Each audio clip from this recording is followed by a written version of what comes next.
Hi, I'm David Allen, and I'm about to have a Welcome to productive another episode conversation of A with my Productive gardener. Conversation. Perhaps this is your first episode of A Productive Conversation, in which case, thanks for joining us. Don't forget to subscribe to the show. That way you don't miss a single episode of what's to come. And maybe the fact that you're joining us today because of who we've got on the show is the reason you're here. This is a Flashback Friday episode featuring a conversation that I had with David Allen a number of years ago. Now, make no mistake, David and I have had plenty of conversations over the years, most recently when we were both at the Running Remote conference in Lisbon back in 2023. And we talked about the evolution of getting things done and remote work and how that all works in that area, that arena. And what I wanted to do before we revisit this conversation was get a quick update on what David's been doing since then, but also kind of tie it into the conversation that I'm going to share with you today. Now, David has a new book out. It's new to you in terms of, and maybe not new to you, but it's new. Now, David has a new book out as of 2024 called Team: Getting Things Done with Others with Ed Lamont. It is basically a team edition of Getting Things Done, for lack of a better term. I'm simplifying it, of course. We're going to talk a bit about that during the preamble, but I can tell you that David and I chatted about this book while he was, but I can tell you that David and I have had conversations about this book as the book was being written, and we'll dive into the process of co-writing this book and what people can expect from that book before we dive into this flashback episode where we talk about the evolution of getting things done. So it's a appropriate conversation. It's fitting that we put these two conversations together. And so let's get to it. Here is my most recent conversation, which literally just happened about a week ago with David Allen. And then we'll get to the Flashback Friday episode where we talk about the evolution of getting things done from months, even years earlier. So without further ado, here is David Allen. David, thanks so much for joining me once again for a quick catch-up call, another productive conversation, as we would say, considering that I think you've appeared on the podcast probably more than anybody else at this point. But why? It's perfect because number one, this episode that we're going to be playing in conjunction with our catch-up is based on the evolution of getting things done, which, when did that book came out a number of years ago? And I mean, we were just talking about the passage of time and my daughter being off at college and all that stuff. And now you've got a new book out that you've collaborated with another author on. And I want to touch on that because that's something we haven't had a chance to converse about. You were working on that book when I saw you last, though, which was at Running Remote in Portugal, if I remember correctly, right? Right. Yep. And can you tell me a little bit about what the new book kind of dives into, and how challenging, if at all, was it challenging, really, in terms of translating the getting things done methodology to the team aspect, because that's really what you focused on in this latest book, right? Right. Well, it was only challenging to get the essence of it right and to get the details of it right, because we've known for years that the principles of personal productivity apply to a team as well. The team needs to capture stuff that has its attention, decide what it means, what they're going to do about it, or have some sort of organization system that they trust, and review and reflect and keep current with all the stuff that's going on. So, those are sort of universal principles. However, you could be clear, I could be clear, but when we get together, we exponentially increase the complexity of those agreements and the details of how we stay clear, in all of that. And that's what it took us 4 years to then decide, okay, we need to fill that gap, because it was a big gap out there. We've done, hundreds of thousands of people and years of training individuals about their own productivity, and lots of success with that, and huge amount of, feedback of people transforming their own abilities to be able to be productive and successful, et cetera. But then they walk back into environments that are dysfunctional. And they say, how do we affect the environment? God, wouldn't it be great if everybody around me got what I got, so that work and life would be so much more elegant and simple? And so That's what took us a while to figure out. How do we format that? How do we objectify that? How do we frame that? Yeah, And that's what the new book is about. Yeah, those blasted other humans, right? Like it's all it is interesting. Yeah, go ahead. You could be a great football soccer player. I could be a great football soccer player.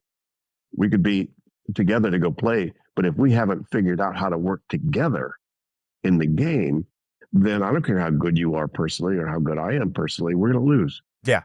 So we have to figure out another way to use these principles in a way that engages other people appropriately with these principles. In sports, yeah, in sports, it reminds me of like the teams that are successful are the ones, they don't necessarily have to have superstars. They just need to have, they follow a framework, a system. The San Antonio Spurs were a great example of that in basketball.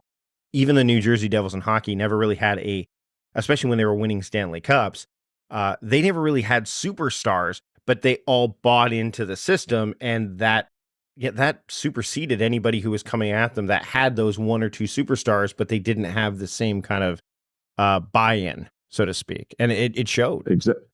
Exactly, and that's why there's a graveyard of companies that have died because they had charismatic leaders, but the leaders themselves or the organization itself or whoever was kind of in charge did not take advantage of how do we then build the people and the team to be able to then implement maybe the vision or the whatever's driving the what's in somebody's heart out there. They're trying to create a vision, but they haven't managed how do we implement. And so they have a vision, but they don't have a way to make it happen. And the way to make it happen is to make sure that you become, as we use in the book, the analogy of a gardener. The gardener is in charge of the garden, but boy, they gotta manage the plants and manage the nurture of the plants and manage the health of the system, manage the health of how they all work together. And the gardener, is not the ta-da kind of person. When people show up and look at the garden. Yeah.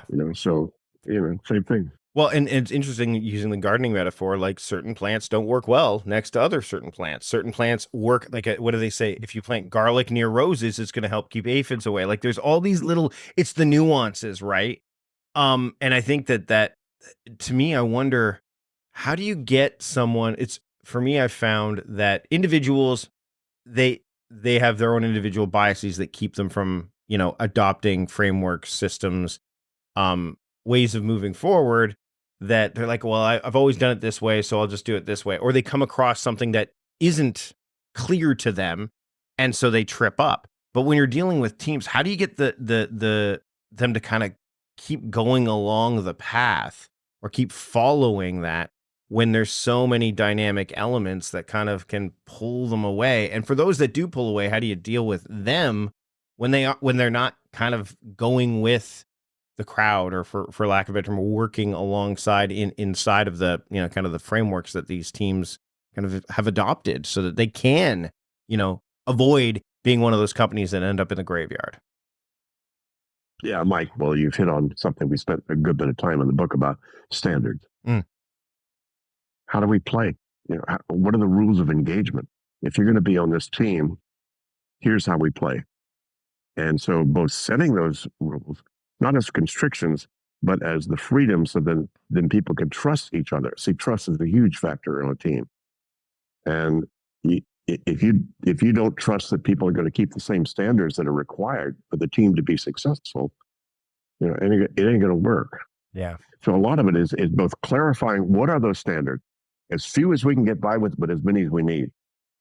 Basically to make sure that we're engaging, especially in the world these days, hybrid work, virtual work, global work, different, the teams changing frequently, daily, almost like next week. Oh my God, I got 3 new people on my team, 3 people just left. Yep. How do we bring them on? And so making sure you're clear about how do we play, what are our rules of engagement about playing with each other? And that's absolutely critical. And many teams are working fine because they kind of implicitly agree about how they're playing together, but many teams don't.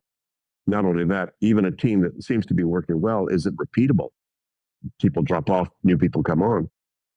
How clear is it of what these people need to know about how the team plays, how frequently they respond to emails, how do we manage meetings, how are we clear about the roles that you have on this team, Mm-hmm. you know, all Mm-hmm. those good questions, and we address those in the new book. Yeah, it's funny you brought up, the idea of standards, as many as you need, but as few as possible. Sounds like inboxes too. Like there's a lot of crossover, right? You know what I mean? Like, and the you Sure. mentioned trust. We've discussed this before. You've mentioned this many times, having a trusted system. The trust element is huge when it comes to this stuff, and clarity. Those are, for lack of a better term, I know people don't like you use the term softer skills or maybe qualitative ones that are harder to like pin down and measure. How how how do you hmm, when someone struggles with those maintaining clarity or achieving clarity or recognizing that clarity is important, when someone kind of undervalues the importance of trust in all of this, when someone is looking for the absolute answer as opposed to the nuanced approaches, like again with your inboxes, how many do I have, what app should I use? We've had this conversation before too. What's the best app for this, right? Like people want those definitive finite absolute answers in a world that really doesn't operate on absolutes. What are some of the things you have to say around that just now? I know in the books it comes up, but for someone that's listening right now and they're struggling with, okay, I can't, I'm having problems with my clarity. I'm having, my system, I haven't established enough trust with it. And I'm worried that it'll take too long. What, wait, I have 23 inboxes. Is that too many? Is that enough? I have 4. Like, how do they start to really kind of, hmm, how do you help them, or what thoughts do you have around, hey, it's okay, like here, like this is a journey, not a destination kind of thing, and here's how you can uh cope with that, or even be fine with that, or even excel with that, with all of that being understood. Yes, clarity is not a something that's absolute. Neither is trust. Is going to take time, and certainly I can't tell you how many inboxes you need or how you can implicitly trust the amount of standards you have. Well, it's a combination of a lot of big questions, I right? know it's loaded. Yeah. Basically, it's kind of like who owns the enterprise? What's you wouldn't be in a team and you wouldn't be together unless you had some purpose to be together. So who owns that? Who needs to monitor, manage that, make sure that you're on track about that? And if you aren't, what needs to be calibrated, recalibrated, refocused, refined to get us back on purpose? Or is it all on purpose? Or do we need to re-clarify what our purpose is? So there's a lot of stuff that goes on to make sure that you're focused appropriately, given the myriads of inputs and detail and all the stuff that people are letting into their ecosystem. So we need to make sure that people are clear about where we're going and to what degree do these inputs, affect that and support that. And of course, it would be a lot easier if people were only on one project. Right. Yes. That ain't true. Most people are on multiple projects, and so they've got all these dynamics going on with each one of those, and those have to somehow intersect with them personally. Somehow they have to have some locus of control about all of those inputs and where they are. So the first thing is like capture what's got your attention about any of this. So it comes back to the basic principle, the first principle, which is to get the stuff out of your head. Your Mm. head's a crappy office, as you know, and the head is a crappy office for any kind of team stuff as well. A lot of the team agendas are kept, you know, un, not objectified, not conscious, not out there on the table, so that everybody could say, so what do we need to do about that, and where does that be, and who's going to handle that, and how do we manage that? And these are simple questions, but not necessarily simple to answer. But they do need to be brought forward. And come on, being a good athlete ain't No. No. you got stuff that you got to do to be a good player. Yep. On any team and in any sport, and the same is true with work. Because most people never thought about work as a defined art or defined craft itself, and that's what I've done in the last 45 years is start to identify work as a craft. And no matter what the content of the work is, there are ways to work and ways that don't work. And those are universal. That'll be true 100 years from now. Which leads me to my last question for you. I mean, you've been doing this for a while. Uh, what trends have you noticed that you like in the past few years in terms of productivity, and ones that you are cautious about? Uh, Frankly, everything we're talking about here is universal. It's eternal stuff, no matter what. The difference is how many people need to know it or be aware of it. So, in the early days, you didn't, and things weren't changing that fast. So once you got kind of under cruise control with what you were doing, you could kind of hang in your comfort zone for a long time. Now you don't get that freedom. Now things are going to change. AI, oh my God, what just happened? What just changed in our blah, blah, blah. And so the frequency of how many things are new, how frequently they are, has increased dramatically. And therefore people's need to then be able to rethink at these levels about, wait a minute, what am I going to do? And of course, reflection time is the biggest need at the C-suite and at senior levels, and now for a lot more people to say, how do I stay comfortable? And with the new millennium, kids or whatever that are more interested in quality of life, we're a lot more interested in quality of life because they have the freedom to be able to think about those kind of things now. And so to them, gee, do I have to work harder? Do I have to sweat more in order to be successful? Or no, let me just stop and reflect and make sure that I'm living the kind of life with the quality of life that I want to live. And I think that's just increased a huge amount of the population that are now have the need, ability, and capability and interest in thinking about those kinds of things. But that's always been true. That's been true for 2,000 years. It's called stop and reflect. Catch. Your life. You have to know what to do. Yeah, journaling is older than the to-do list. Meditation and like these things are older than that. It is true. It's fascinating. By the way, it's interesting as we're getting close to wrapping up here. You can tell I'm not great at mornings because to get my thoughts together to simplify that question, I'm like, yeah, you're right. Like this is just me kind of energy levels is I think important in organizations too. Like the idea of knowing what people are when you're working with that. That's a dynamic. Do you take that? Did you take that into account in the book? The idea of the energy level dynamics that people need to consider, or do you keep that mostly for the people to think about it internally and then convey that within the team? Yeah, that's a personal issue. That's not something we address. Nor do we address a lot of other important things like charisma and collaboration and communication, things like that. Those are things that need to be paid attention to. Those are things you need to do stuff about. We dealt more, and I was more interested in the mechanics. The mechanics of how we work together. If they're not right, it's going to undermine the ability to do all that more harder, more subtle stuff. Yeah. And so, just getting the mechanics right. Again, it's not complicated. It's simple, but it's not easy because, as you say, people are just used to the way they've been doing work. They're used to the way they run meetings. They're used to the way they sit in meetings or go to meetings they shouldn't go to. They're used to a lot of stuff that just gets in the way of the clarity and the focus and the freedom, essentially, of teams and people working together and even working for themselves. And of course, even if you don't think you're working with anybody else, you got a team in your head. Yeah. You got a committee in there. People, one person wants to do this, another person wants to do this, and you got an internal committee that we're replacing each other sometimes. Trying to figure out what you need to do. So the same is actually true. It's subtle, but if you think about it, the same is true about team. Is as much an internal team inside of yourself as it is external. David, thanks for taking the time to catch up with me today. We'll shift in. Where can people pick up the book Team, and where can they keep up with what you're doing? I know that you're that was a big focus for you for the past little while. You're still obviously overseas and sharing, getting things done and all that stuff over there. But where can people pick up the book and keep up with what you're doing?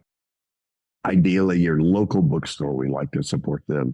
So in the English language, or wherever you are, where they're selling English language books, go to your local bookstore and ask for Team, Getting Things Done with Others, David Allen and Ed Lamont, the two authors. That's the new book. So that would be my suggestion. The book was just published in Italian. The book is going to be published in 2 weeks in Dutch.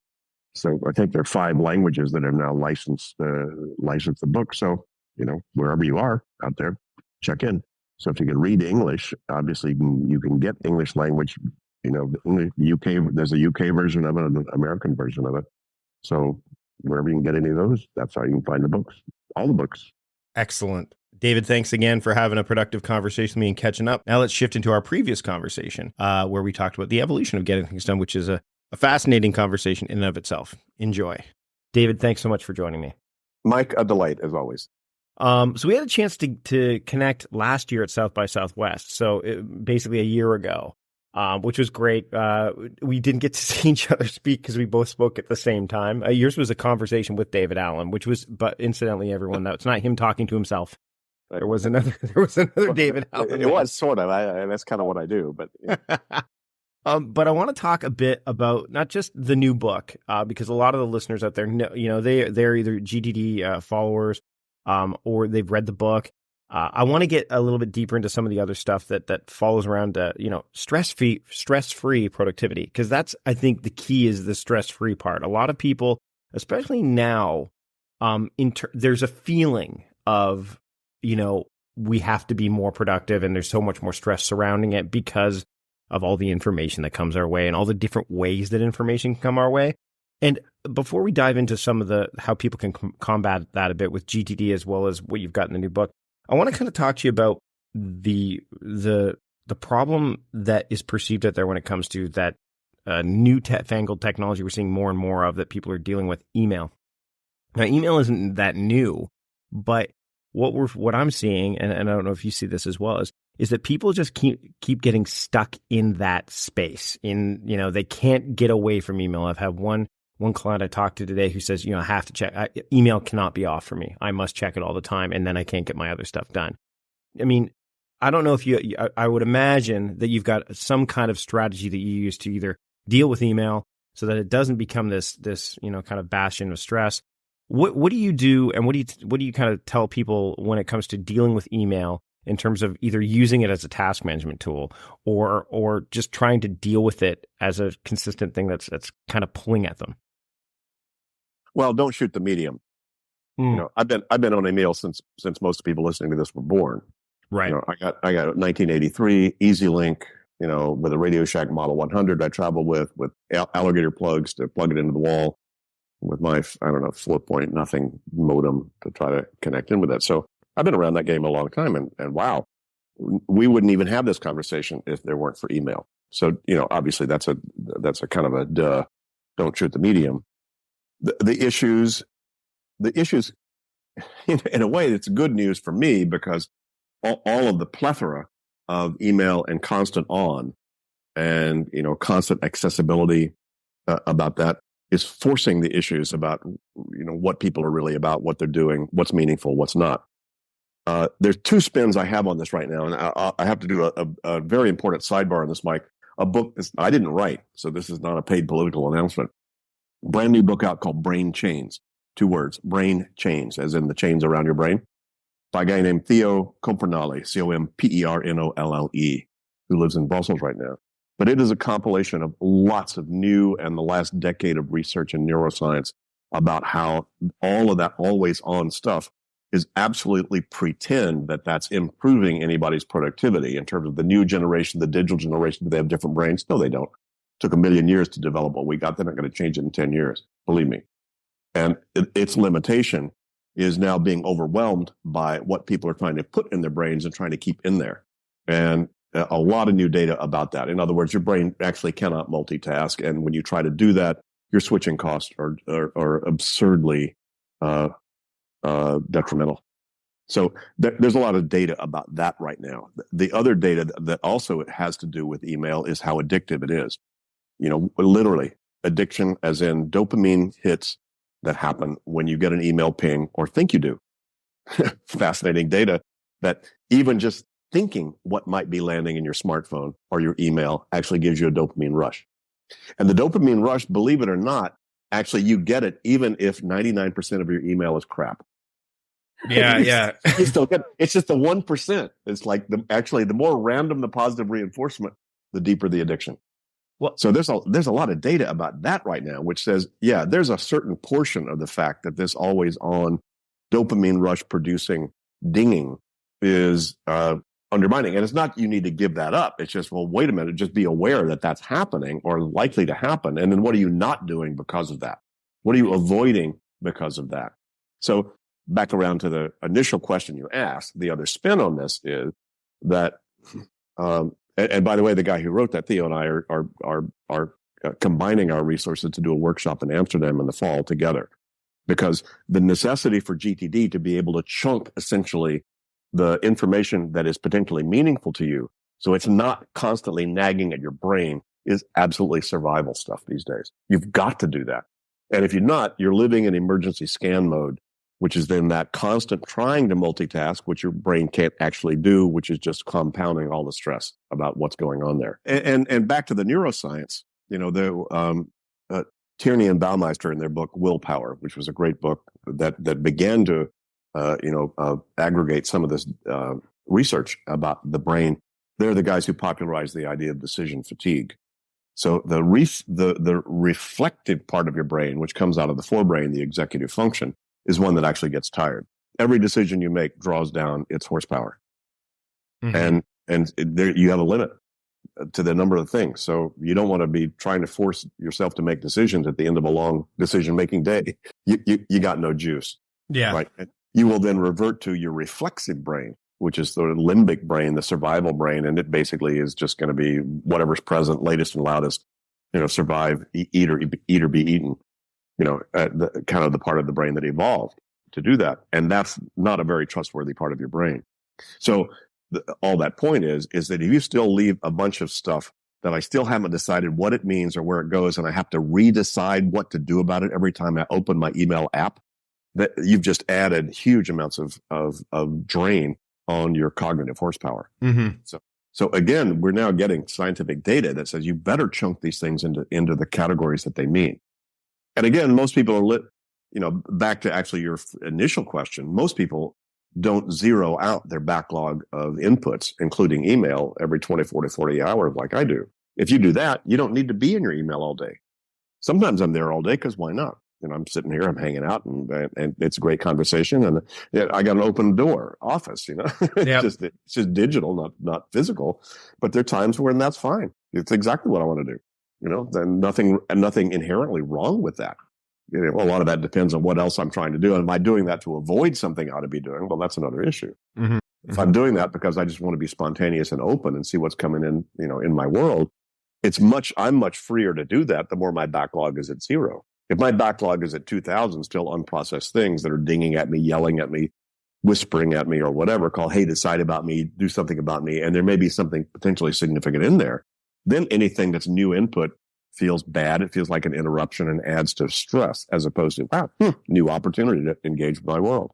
I want to touch base on context because I know when I try to explain context to people, I don't know if you mean, it's just one of those things where people are so linear minded when they work by project. So they're very, I know if I go through step A, step B, step C through this project, I'll get it done. But it takes a lot. I mean, they get across to a point where they're stuck on something and they can't move it forward. And so you try to say, okay, well, what if you worked by context? And they're like, well, explain it to me.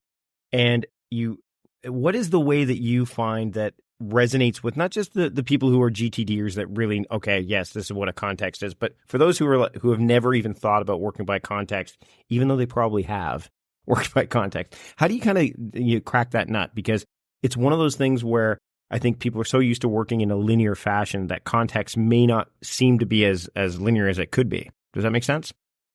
It does. However, Mike, you might want to reframe context because they're just talking about context called context by project or context by linear sequence. Mm.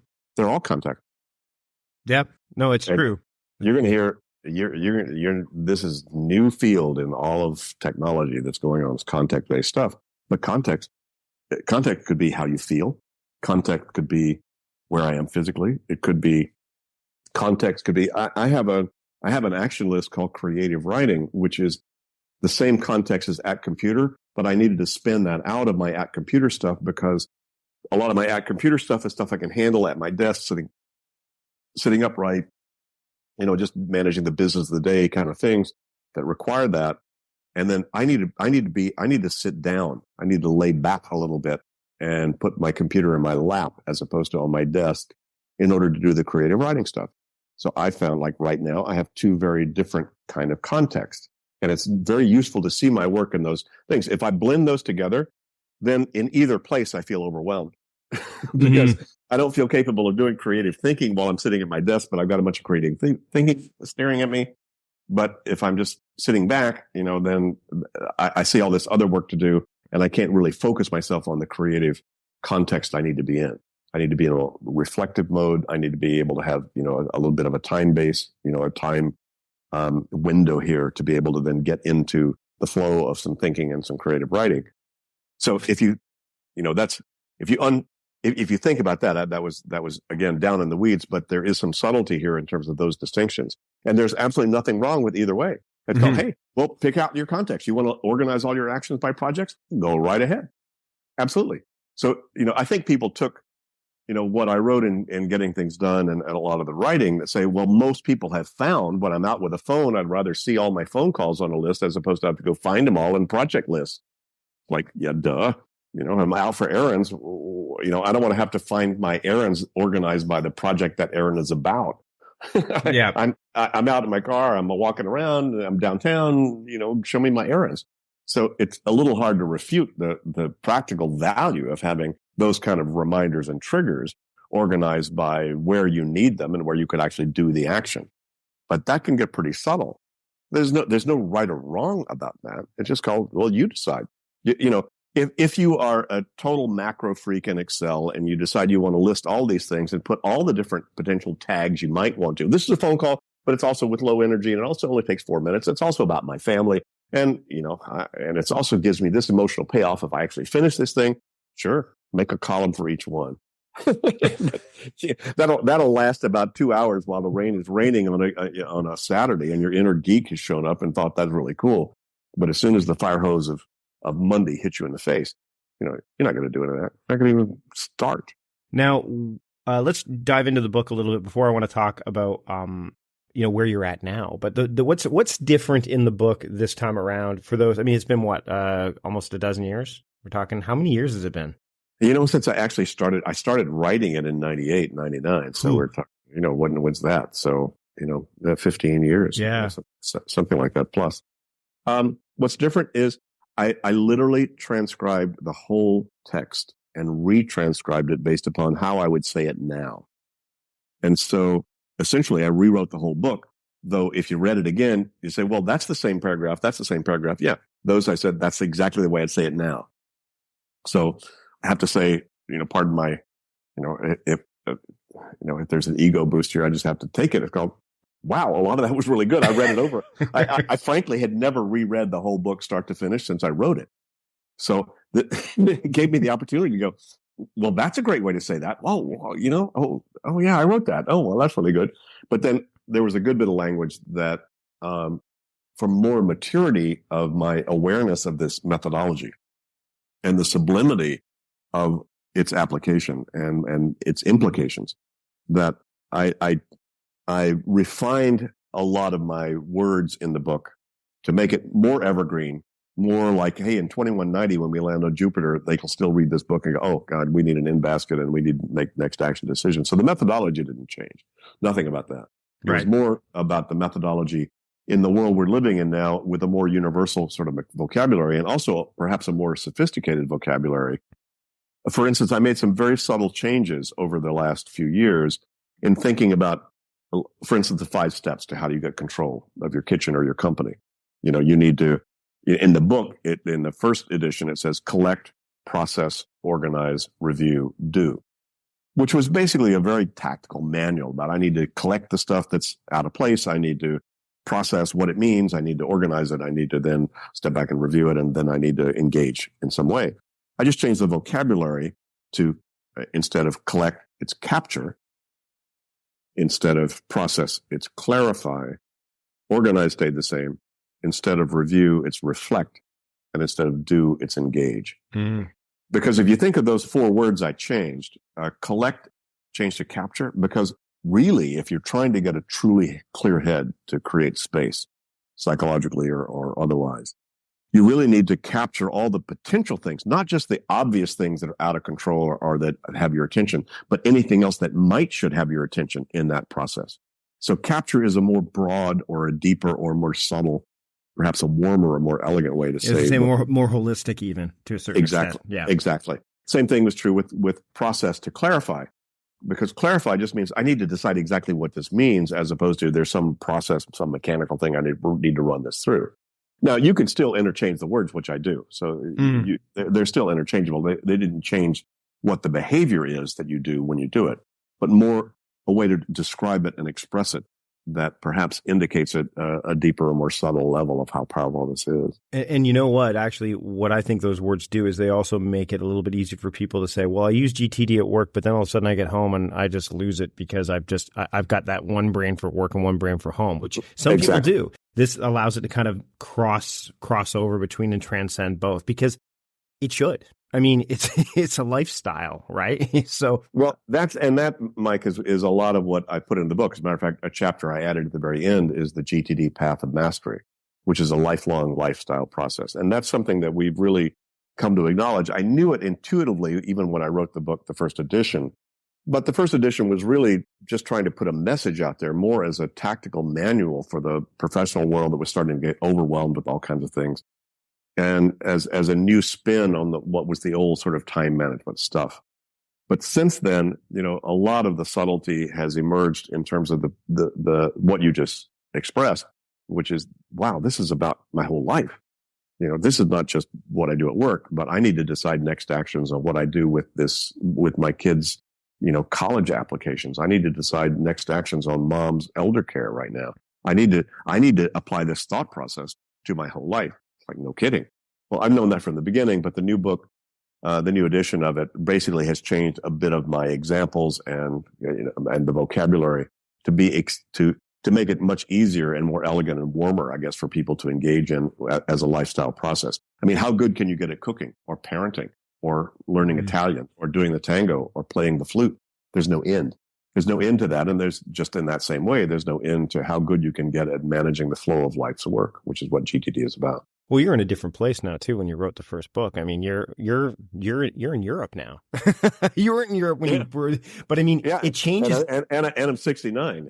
That also makes it changes the perspective of the lens that you're looking at through. And I wanted to ask you a couple more questions before we wrap up. Number one, you are now in Europe, and do you see any cultural differences in terms of how whether GTD is kind of adopted or how it's applied versus say the North American style of engagement versus what you're seeing maybe overseas, or is that something you haven't really explored yet? Well, I'm touching into it all over the world. We're now franchising around the world our training programs. So I'm getting to see it. And I've known from the beginning, there was no cultural bias to this. It was a question until I went to Japan, way out in the far reaches, in a place that should have already had this already figured out in terms of the Zen, side of it. And they're all going, oh, we're overwhelmed. We need this too. And I went, okay, well, that was enough of a validation for me that there's nobody doesn't need this who's trying to manage more than they can, has more stuff to do than they have time to deal with, and still has, all of these levels of commitments and opportunities in their lives they're trying to manage. So there's no distinction to that. It's really there's a bigger distinction between you and your next door neighbor and you and your cousin, Mike, than between you and about, a million people around the world that are GTDers. Gotcha. So it's mainly just it's not even really how it's presented. It's not even nuances. It's just the fact that you're just being there and helping them with this stuff, right? Yeah. Well, we made a choice a while ago. Let's go where the world wants this to go, and, there was a good, Catherine and I decided to move to Europe. It was more of as much of a sort of lifestyle adventure, shift gears, time for a new perspective, shake ourselves up and get a new window on the world. And we had fallen in love with Amsterdam, so why not? And I had the freedom to be able to do that business-wise, to be able to sort of shift gears. But there was also a good business reason to be here. They were getting a good bit of traction with GTD. You can imagine GTD as just generally culturally, sure, the Northern European countries are probably going to take to it just because of their system orientation and design orientation. Scandinavia, Germany, UK, Ireland, etc. So it's taking off there, but it's still I'm doing keynotes in St. Petersburg, Russia, and in Dubai, and in Kuwait, and in Italy, and and Nashville, Tennessee. So it's all the same thing. When you find the same level of professionals out there, I mean, it really is a global world. It's kind of fascinating to see how similar this next generation of professionals really is. And it's much smaller. It's a much smaller world. Thanks Yeah. to things like the very things that can overwhelm people are what make it much, much smaller. Final, even transcending the differences between Canadians and Americans. I mean, and the U.S. Wow. yeah. Because we don't say you betcha. or a or Yeah, right. I haven't dropped that yet. One of the things that I think some people struggle with, this is kind of the last question we'll ask, is the horizons of focus. I think a lot of people kind of get stuck in I'm going to make my list for today. And the review is obviously a key component of making sure that you're moving closer and closer to what you want to do. But what do you say to people who are struggling with they just say, hey, I can't get past the lists, the days lists. I can't get to the next horizons or whatever. They're just stuck in that phase. How do you help people either break through that? Is it just through consistent practice, or how do you help them manifest to that next or to see beyond just what's in front of them that specific day? Yeah, well, it's nice to have some frameworks and some coaching and some motivation about that. Called, hey, when's the last time you lifted up your horizons and took a look? Catherine and I have to shake ourselves every end of year and sit down and say, okay, hey, what would we like to have on our list next year that we accomplished this year? And that won't happen by itself. You actually have to sit down and put a little cognitive, horsepower to focus on those kinds of things. I don't think you need to take those too seriously, but at the same time, they don't necessarily happen by themselves. And all those levels, we actually are in all those levels, I think. So it's like, how much more conscious do you need to be about them? But I think, a lot of people take them, in a sense, not sincerely enough and too seriously. Right. So, I think there's that sort of paradoxical combination where you have to realize how powerful imagery is, and what you put your focus on is where you're going to start leading your life, and you're going to start to put a lot of things in motion, wherever you're putting your creative focus. And you can't help it if you're conscious, putting your creative, whatever you're looking at. So, I couldn't get it any simpler than the 6 horizons of focus. That was as simple as I could get the different, significantly different levels that people have commitments with themselves. Why am I on the planet? What's my vision of success if I fulfill that, wonderfully? What do I need to accomplish in the next short period of time to get me there? What are the things I need to maintain at some level of standard so I have a healthy body and enterprise? And then what are the projects I've got, and then what are the actions I have to do about all those? I just couldn't get it any simpler than that. All of those are relevant. Now, how conscious do you need about all those? As conscious as you need to basically be present. So, hey, is it time to have a conversation with your boss about your job description? Is it time to have a conversation with your family about where you want to be 5 years from now and your lifestyle and what's going on? Is it time to have a conversation with yourself and any spiritual advisors or life coach advisors about what your purpose on the planet is and where you really want to be, lifestyle and career-wise?